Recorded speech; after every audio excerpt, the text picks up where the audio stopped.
Québécoises, Québécois, mes chers et chers compatriotes, c'est votre bon roi qui vous parle. Je m'adresse à vous toutes et à vous tous aujourd'hui, et plus particulièrement aux automobilistes, à qui j'ai une nouvelle un peu douloureuse à annoncer.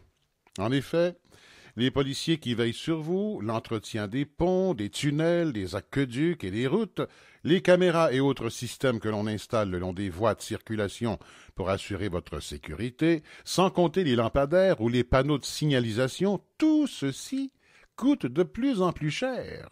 Et je suis devant le dilemme suivant, soit augmenter les impôts pour tout le monde, soit vous faire payer, vous, les usagers de la route. Et c'est cette deuxième option que je préfère choisir.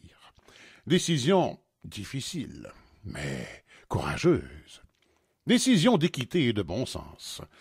Automobilistes de notre province, il va falloir faire votre juste part. Aussi, dès l'année prochaine, tout propriétaire de véhicule automobile se verra soumis à une taxe de 254 qui augmentera du même montant tous les ans jusqu'à atteindre 1 779 dans 7 ans, somme qui sera ensuite indexée sur l'inflation. Et croyez-moi, ce n'est pas cher payé pour les services que vous recevez. Ah, j'en entends déjà qui se plaignent, qui trouvent cette somme excessive. Mais là, je vous dis, un peu de décence. Je vous vois bien, moi, à Noël, sortir des grands magasins avec des écrans plasma, des lecteurs Blu-ray, des caméras, des laptops dernier cri, et tous ces équipements de plein air dont vous remplissez vos véhicules. Tentes, barbecue, tables et chaises pliables, glacières, jeux. Et pas plus tard qu'hier, j'ai vu au moins 6 SUV flambant neufs munis de GPS à 300 $. Alors n'essayez pas de me faire pleurer.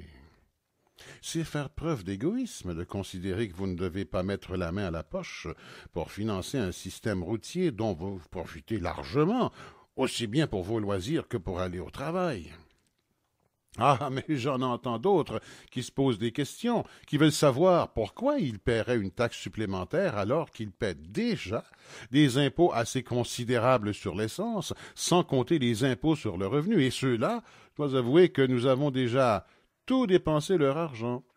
Par exemple, les infrastructures pour que nos compagnies minières puissent exploiter le Grand Nord nous coûtent à peu près 500 millions de dollars. Par ailleurs, il y a aussi 500 autres millions que nous avons investis à perte dans l'îlot voyageurs. Enfin, il faut refaire un certain nombre de ponts et d'aqueducs qui s'effondrent du fait de petits problèmes de gestion dans lesquels je préfère ne pas entrer. En bref, on est un peu fauché. Ah, mais j'en entends aussi. J'en entends d'autres qui disent que ce n'est pas juste qu'ils soient les seuls à payer, que les cyclistes aussi utilisent la route et causent à l'État beaucoup de travail avec toutes ces pistes cyclables qu'il nous faut entretenir. Et je leur donne raison. Aussi, les cyclistes auront à payer 25,40 $ de taxes par an par vélo, taxe qui augmentera tous les ans jusqu'à atteindre 177,90 $ de taxes par vélo dans 7 ans, somme qui sera ensuite indexée sur l'inflation pour les années suivantes. Voilà, la décision est prise. Nous y avons mûrement réfléchi. Faites-nous confiance, il n'y a pas le choix. C'est ça ou la faillite. Alors ne vous avisez pas de faire des histoires, sinon j'envoie l'air anti-émeute vous casser les pare-brises et vous crever les roues. De toute façon, je ne bougerai pas d'un pouce et je ne vous écouterai pas. Vous êtes des enfants gâtés, avec vos joujoux. Moi, du temps de mes parents, on n'avait pas ces gros chars qui pompaient 10 litres d'essence au kilomètre. On n'avait pas d'argent, on prenait les transports en commun et on marchait. Ah, et une dernière chose, bien entendu, les petites, moyennes et grosses entreprises qui font rouler des camions chaque jour ou chaque nuit sur nos routes et nos autoroutes ne paieront pas cette taxe, même si ce sont leurs énormes engins qui détruisent le plus la chaussée. Nous devons en effet soutenir notre économie et nous serrer les coudes pour protéger nos emplois. Québécoises, Québécois, j'en appelle ici à votre légendaire sens du civisme et de la solidarité pour supporter ensemble les forces vives de notre belle province. Mes chers et mes chers compatriotes, c'est tout pour aujourd'hui, mais restez connectés, d'autres pilules suivront.